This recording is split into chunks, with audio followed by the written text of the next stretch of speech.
some of their favorite behaviors for you guys, and afterwards it's up to all of you to vote based on the sound of your applause on what behavior you think is the best. So we're going to go ahead and start things off right here in the center with the veteran of our Dolphin family.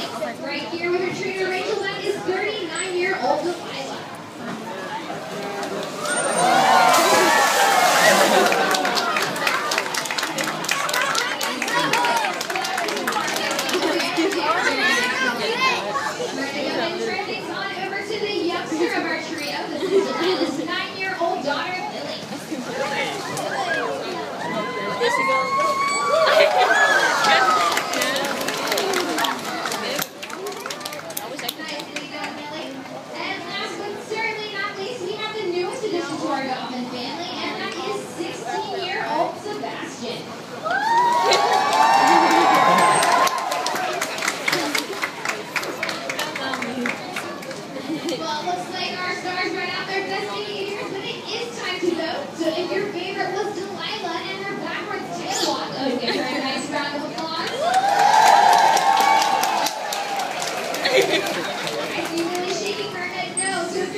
Well, thanks a lot, Shannon. And guys, she is correct. I'm up here to quiz everybody in the audience about the 5 characteristics that make animals mammals.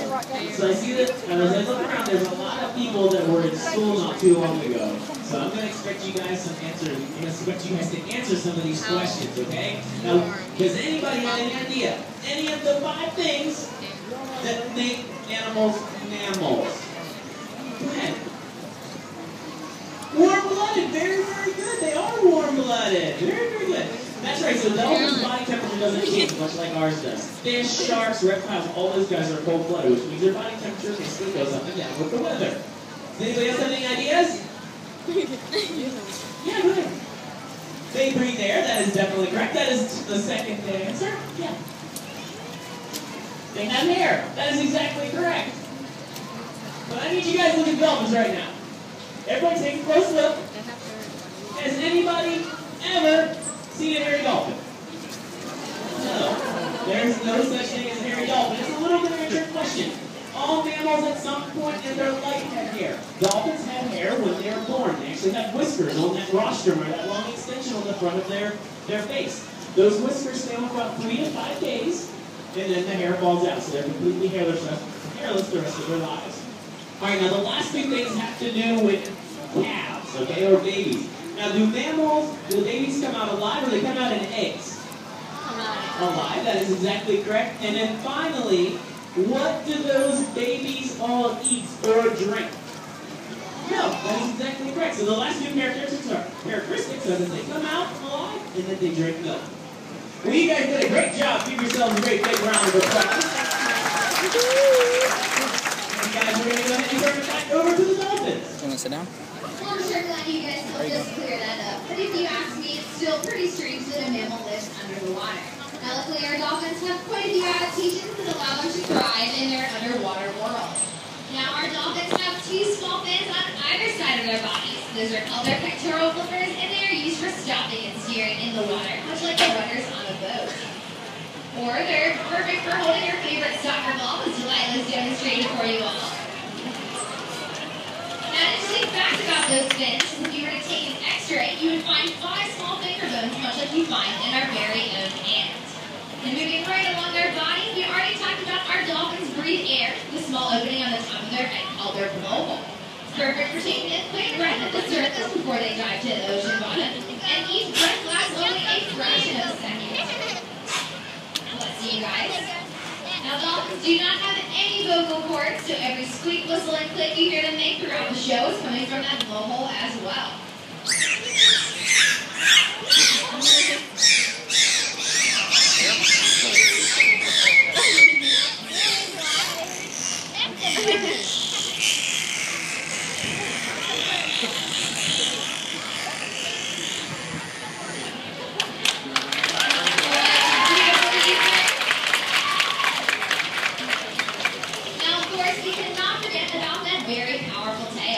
Strong muscles extend down the length of the peduncle or the tail of the dolphin, which is well adapted to chasing their prey at top speed and leaping high out of the water to check out their surroundings.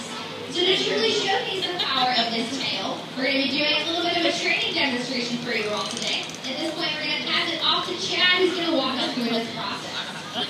Well, thanks a lot, Shannon. Guys, I'm standing just a little farther forward than where I just was a few minutes ago. So that's exactly correct. A lot of people ask us every day how we train dolphins. Now, that is a very long and complicated answer, but I'm going to try to sum it up in just a few sentences for you. Basically, we train them to touch different parts of our body or other tools that we have with different parts of their body. So if you look at the trainers right now, notice how the dolphins are trying to come up out of the water, maintaining contact with the trainer's hands. Now, in most cases, we do what is called a hand target. Basically, when we hold our hand out, they're trained to come up and touch it most of the time with their rostrum. Now, if you've ever seen a dolphin on TV shows, or you've gone to another place and saw a dolphin show, you see some of those pretty incredible flips and spins. Well, you can imagine it's pretty hard for us to get our hand 15 or 16 feet out in the middle of the air. So that's when this giant hole with a buoy on the end comes in handy. We train them to touch their rostrum to the tip of that buoy. Now, Delilah is learning behavior called a vertical spin, which is basically behavior where she spins around, comes up out of the water. And you guys can look at some of our dolphins right now. This is just the spin on the surface of the water. So see that we give the signal, they spin. Now what we want them to do is do that behavior in the middle of the air. Now as I said, Delilah is learning this, so I'm going to step down here, and I'm going to give her a tap on the water. Basically says, do this behavior over here. Now this behavior isn't finished yet. What we're going to want her to do is spin up out of the water and try to touch this target hole. Now, the thing you're going to be listening for is Rachel, the trainer in the middle. She has a whistle around her neck. If she blows that whistle, that means good job, going back for some fish. So she is going to give Delilah the signal. Now I'm tapping the water and spinning right here and see if Delilah can come up and touch it. Now, you guys can go ahead and give her a round of applause. That's cool. I'm glad my microphone still works because she filmed it for me. Alright, now we're going to go ahead and give her another shot. Now, eventually, we want that behavior to be much, much higher in the air. So that was good. So Rachel's giving her some fish. So this time we're going to do the same thing, but I'm just going to hold the buoy a little bit higher to see if she can come up and touch it. Yeah, here we go, guys. She got high enough that time, but she didn't quite touch the target, so Rachel's going to give her just a few little fish this time. So basically our way of saying, that was pretty good, it was close. Now, I wouldn't talk about this behavior unless we had a finished one to show you. So I want you guys to look over at Samantha, the trainer to my left. You guys watch this. This is Lily, and this is her vertical spin. You guys check this out.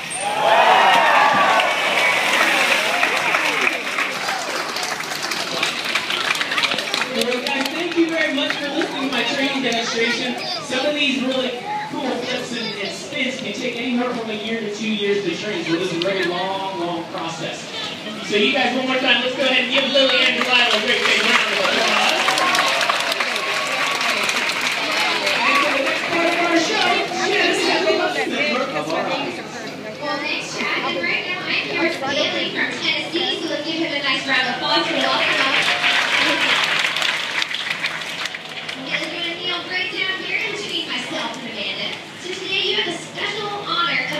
Our veterinarian or our animal doctor.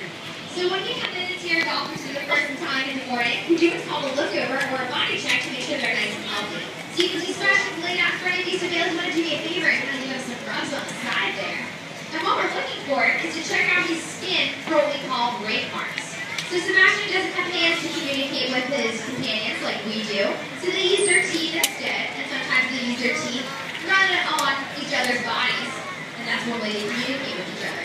So we're looking for them to be nice and healed up. So what do you think, Bailey? Does he look nice and healed up there to you? Yeah? Sebastian's 16, so he kind of gives out some more marks than he receives these days. Now the next thing we're going to have you do, Bailey, is be our dolphin dentist as well. So if you could do me a favor and just look down at Sebastian's mouth and count all his teeth and make sure we're not missing any. I'm just kidding, Bailey. You don't have to really. So he has between 80 and 100 of those sharp cone-shaped teeth. Sebastian only has one set for his entire life, and he uses it to interact with all things in his environment. So the teeth might look a little worn down because they only have that one set. And he doesn't have any molars, so he doesn't chew his food at all, he swallows it whole. So now the last and most important thing we're going to do is take a look at Sebastian's tail flukes. And this might not be as exciting as some of his other behaviors when he's leaving out of the water. You could do me a favor and rub on his tail flukes there a little bit. This is the most important thing that we can train our animals to do because this is where we take a blood sample from our dolphins to determine if they're healthy. So there's no fat or bones on those tail flukes there. So it's the perfect spot for us to collect a blood sample, where we then send it off to our local hospital and it's tested for the very same things our own blood is tested for. So Billy, the most important thing we're looking for is for Sebastian to remain nice and calm while somebody doesn't know is touching him. So what do you think? Does he look pretty calm? I think so too. I think you put him to sleep. So what you're going to do is you're going to go ahead and tell me what you think is the best way we can tell Sebastian he did a great job for us today during his exam. Give him some fish, exactly. So Amanda going to go ahead and hand you a fish, and she's going to give you another one because I want you to tell me what kind of fish you think that is. What do you think that is? A small one? It's close. It's a dead fish. Sebastian's favorite kind. Alright, well Bailey, we're not going to send you away with your hands smelling all fishy. Yeah, how do they smell like all fishy? Why don't you go ahead and wash them off in the water there in front of Sebastian. He's going to go ahead and help you out there. Well Bailey, you did a fantastic job of being our veterinarian today. Everybody's giving you a nice round of applause.